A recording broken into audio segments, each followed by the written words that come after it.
Bismillahirrahmanirrahim. Assalamu alaikum. I hope you are fine and healthy. This is our fourth part to introduction to the algebra. In this part, we will learn how to write algebraic expressions from the statements. For example, if we have a statement written as add 4 to x, then we write 4 plus x. If they say multiply y by 3, then subtract 4.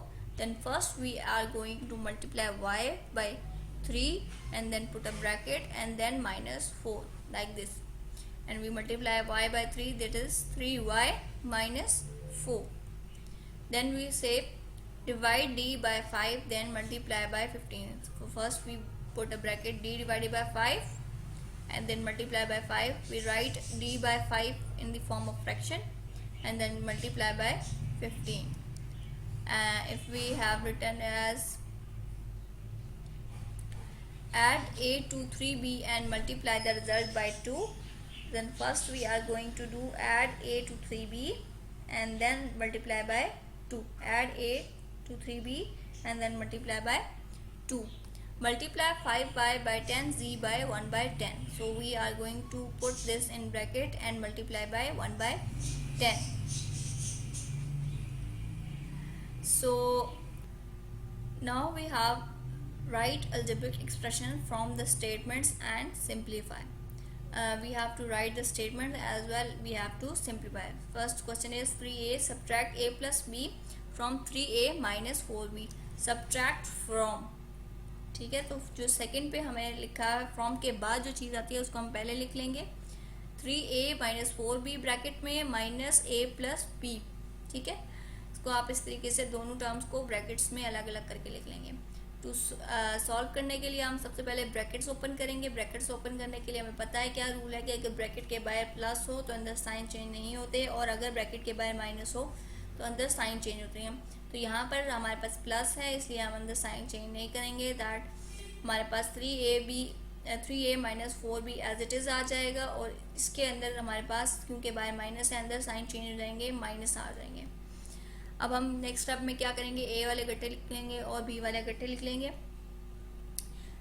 उसके बाद next step में हम इनके coefficients add करेंगे। 3 minus 1 is 2 and minus minus हमने पीछे भी पढ़ा था कि जब हमारे पास सेम साइन होते हैं, यानी कि दोनों नंबर के साथ प्लस हो या दोनों नंबर के साथ माइनस हो तो हम ऐड करते हैं, ठीक है, इस केस में। और अगर हमारे पास साइन डिफरेंट हो, ये प्लस माइनस, तो हम माइनस करते हैं। तो यहाँ पर हमारे पास दोनों साइन सेम है, माइनस माइनस, तो हम इसमें ऐड करेंगे। यहाँ पे 4 है, यहाँ पे 1 है, 4 प्लस 1 5, और साइन हमारे पास आता है बड़े वाले टर्म का। यहाँ पे 4 बड़ा है, इसके साथ माइनस है, तो आंसर के साथ माइनस आ जाएगा, minus 5b।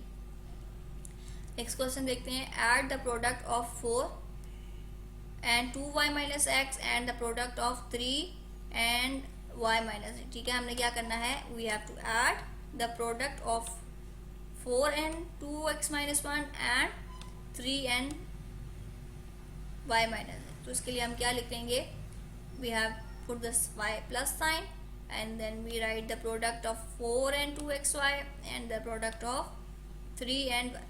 We have to simplify, ठीक है। हमारे पास पता है कि अगर हमारे पास 4 ब्रैकेट के बाहर मल्टीप्लाई हो नंबर्स तो हमारे उसको डिस्ट्रीब्यूटिव प्रॉपर्टी यूज़ करते हैं। डिस्ट्रीब्यूटिव प्रॉपर्टी हमें क्या बताती है कि हमने दोनों अंदर वाले नंबर्स के साथ उसको मल्टीप्लाई करना है। तो हमारे पास यह 4 2 8 8y और 4x, ठीक है। तो यहाँ पे आ जाएगा 8y माइनस 4x, और यहाँ पे भी अगेन दोबारा वही हम डिस्ट्रीब्यूटिव प्रॉपर्टी यूज़ करेंगे। 3y एंड 9x, बीच में माइनस था तो माइनस, और यहाँ पर प्लस, ये वाला एज इट इज़ प्लस, ठीक है। हम चीज़ें को एज इट इज़ उतारते जाएंगे। अब हमने नेक्स्ट स्टेप में क्या करना है, y वाले गट्ठे कर लेने हैं और x वाले गट्ठे कर लेने हैं, फिर कोफिशिएंट्स को ऐड करना है, ठीक है। ये हमारे पास बहुत प्लस हैं, इनको ऐड करेंगे तो 11 आएगा, और ये दोनों माइनस हैं तो भी हम इनको ऐड करेंगे और ऐड करने से 13 आएगा। यहाँ पर बड़ा क्योंकि 8 है उसके साथ प्लस है तो हमारा 11 के साथ पॉजिटिव आएगा, और क्योंकि यहाँ पे 9 बड़ा था और 9 के साथ माइनस है तो ये हमारे पास माइनस 13 आ जाएगा, ठीक है। इस तरीके से अगर हमारे पास, अब हम रियल वर्ड प्रॉब्लम्स की तरफ आते हैं। अब हमारे पास फर्स्ट 4 क्वेश्चन हमारे पास आ रहा है कि there are 7 quilts in one heap. Quilts mean आपके पास जो कवरिंग होती है, रज़ाई जिसे कहते हैं या कंबल जिसे कहते हैं, ठीक है, ब्लैंकेट जिसे कहते हैं, क्विल्ट, ठीक है। उसमें एक हीप है, एक ढेर है, उसके ऊपर 7 क्विल्ट्स हैं और दूसरे ढेर के अंदर आपके पास डी हीप्स हैं, ठीक है, D number of heap quilts हैं उस हीप में, ठीक है। तो इसके लिए हम पहले क्या करेंगे, सोल्यूशन के लिए हम सबसे पहले लिखेंगे कि वन हीप में कितने हैं 7 क्विल्ट्स, अनदर हीप में कितने हैं डी क्विल्ट्स। सो इसके लिए आप टोटल कितने हो जाएंगे आपके पास 7 प्लस डी क्विल्ट्स। इसी तरीके से 5 क्वेश्चन में देखें, a boy has 7 s stamps, 7 s stamps और he gives away 3 s stamps, कि उसके पास 7 एस स्टैम्प्स थी, उसमें से 3 एस उसने दे दी, and how many are left with him. So उसके सोल्यूशन के लिए सबसे पहले हम लिखेंगे a boy has 7 stamps, he gives away 3 s stamps and now he is left with 7 s minus 3 s. तो हमने क्या, इन दोनों के कोफिशिएंट्स दोनों लाइक टर्म्स हैं, एस एस दोनों के साथ है, इनको हम कोफिशिएंट्स को सब्ट्रैक्ट करेंगे, 7 minus 3 4, that is 4s। Again a basket cost 30, ठीक है, find the cost of 3 baskets and x baskets, ठीक है। हमें यूनिटरी मेथड में हमने पढ़ा है कि अगर हमें एक की प्राइस पता हो तो ज़्यादा की मालूम करने के लिए हम क्या करते हैं, मल्टीप्लाई। तो we will multiply 30/3 for the part A 3 baskets के लिए, और हमारे पास आ जाएगा 90, और बी पार्ट में हमने निकालना है x के लिए, ठीक है। हमारे पास x part, if the B part के लिए आपने, अगर आपके पास x बास्केट्स हैं तो आपने यहाँ पे b लिखा हुआ है, सॉरी ये x है, ठीक है। 30 इंटू एक्स, और आपका आंसर आ जाएगा 30x, ये बी का, ठीक है। उसके बाद हमारे पास ए पार्ट है, Anjum is 15 years old and he how old was he 5 years ago, ago means पीछे, पहले, ठीक है, 5 साल पहले वो कितने साल का था, एंड वाई ईयर्स अगो वो कितने साल का था।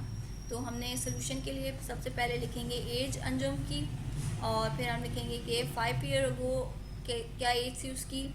ऑब्वियसली अगर हम पहले की बात करेंगे तो हम उसमें से 5 year माइनस कर देंगे, पुरानी बात है, छोटा होगा, जो ही आप पीछे एज में जाएंगे, टाइम में जाएंगे, आपने सब्ट्रैक्ट करना है 5, उसमें से आपके पास 10 years आ जाएंगे। और बी पार्ट के लिए अगर एज वाई है तो जैसे हमने 5 माइनस किया था वैसे ही अब हम 5 की जगह वाई माइनस कर देंगे, और हमारे पास आ जाएगा आंसर 15 माइनस वाई। आपके पास यहाँ पे ये गलत हो गया, 15 minus Y years.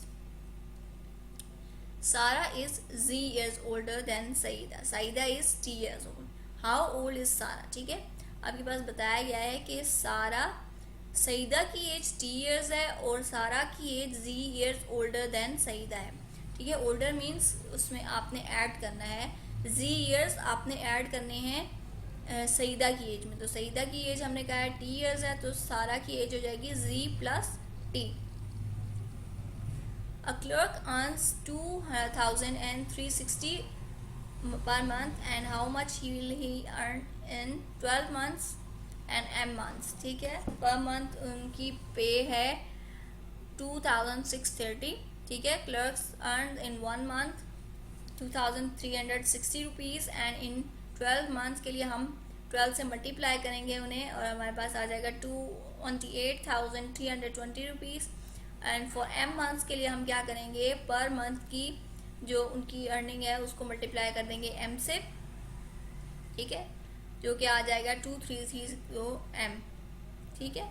A shopkeeper has 3 bags of rice, weights, their weights are x kg, y kg and z kg, what is the total weight of 3 bags। कि एक शॉपकीपर है, एक दुकानदार है, उसके पास 3 बैग्स हैं, ठीक है, राइस के, एक का वेट x है, दूसरे का y और तीसरे का z। टोटल वेट कितना होगा, that is very easy, we have to add x plus Y plus z, ठीक है, उन हम तीनों के वेट्स को ऐड कर देंगे। A boy has m marbles, अगर एक बॉय है उसके पास m मार्बल्स हैं, एंड ही बॉट n मोर, ठीक है, और उसने n नंबर ऑफ मार्बल्स और ख़रीद लिए, he gave his brother P marbles, और उसने अपने भाई को P मार्बल्स दे दिए. How many marbles he left. ठीक है, फॉर एग्जाम्पल अब बॉय के पास सबसे पहले M मार्बल्स थे, उसने मज़ीद N खरीदे, तो उसके पास अब कितने हो गए, M plus N. Total M plus N हो गए उसके पास. अब उसने गिव अवे कर दिए P marbles to his brother. ठीक है, boy gives marbles to brother. कितने मार्बल्स, P मार्बल्स. तो अब टोटल जो मार्बल्स थे उसमें से आपने P माइनस कर देना है. ठीक है, जो आपके पास लेफ्ट बिहाइंड आपने फाइंड करने के लिए टोटल जो अभी उसके पास थे कितने थे, M प्लस N थे, उसमें से आपने P माइनस कर दिया. क्वेश्चन नंबर 13 है, father is 4 times as old as his daughter. A father is 4 times as old as his daughter. If the daughter is a year old, how old is the father? ठीक है, इसमें हमारे पास solution कैसे लिखेंगे कि father is 4 times, 4 time मतलब 4 multiply by age of the daughter. Now if the age of the daughter is a year old, then the father age is 4 multiplied by a, that is 4a. In the next question we have a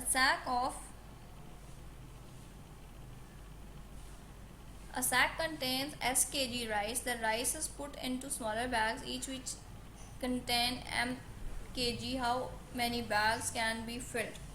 ठीक है, हमारे पास क्या कह रहे हैं solution के लिए, हम कहेंगे कि फर्स्ट सैक में हमारे पास एस के जी है और जो स्मॉलर सैक्स हैं उनमें हम डाल सकते हैं एम के जी. द नंबर ऑफ बैग्स जो कि होंगे उस कि कितने बैग्स में हम भर सकते हैं एम के जी के, उसके लिए हम क्या करेंगे, एस को एम से डिवाइड कर देंगे. ठीक है, हमारे पास टोटल जो है राइस एस के जी हैं और स्मॉलर सैक्स जो है वो एम के जी के हैं. तो हमने क्या करना है, एस को एम पार्ट्स में डिवाइड कर देना है. तो हम क्या लिखेंगे, S divided by M. Barkat has X coins, Ajmal has Y coins. How many coins do they have together? तो उसके लिए सिंपली हम लिखेंगे बरकत has X coins, Ajmal has coins Y, total coins X plus Y. Atisham has 20 M match boxes. He gives Meher 3 M and M 2 M boxes. How many boxes are left with Atisham? Solution के लिए लिखेंगे Atisham के पास कितने M, 20 M boxes. In he gave Meher 3 M, then he gives M 2 M, and he is left with the boxes 20 M minus 3 M minus 2 M, that is 15 M. And the rest of the questions will be sent to you in the form of PDF. You can solve them by yourself and check them by the PDF.